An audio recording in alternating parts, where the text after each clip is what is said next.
सगळ्यांना डोसा किंवा उत्तप्पा खायची इच्छा आहे, पण तांदळाचं पीठ भिजत घालायचं लक्षातच नाही. तर असा सोप्या पद्धतीने बनवा डोसा. तर आपण आज इथे रव्यापासून डोसा बनवणार आहोत. तो डोसा म्हणा किंवा उत्तप्पा म्हणा.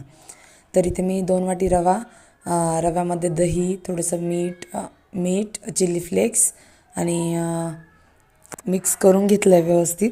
थोडं थोडं पाणी घालून छान असं मिक्स करून बाजूला ठेवून दिलं आहे. त्याच्यासाठी मी एक कांदा लिंबू चिरून घेतलं, कांदा आणि टोमॅटो चिरून घेतलं. इथे त्याची चटणी बनवून घेते आहे मी.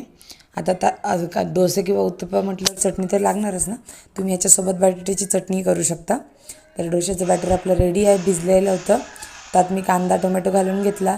तुमच्याकडे जेवढे व्हेजिटेबल असतील तेवढे घालून घ्या. छान असा तव्यावरती पसरून घ्यायचा, थोडा हळूवार पसरवायचा आणि मस्त असा आपला गरमागरम डोसा तयार आहे. चटणीसोबत सर्व करा आणि जाता जाता सबस्क्राईब करायला विसरू नका. बाय.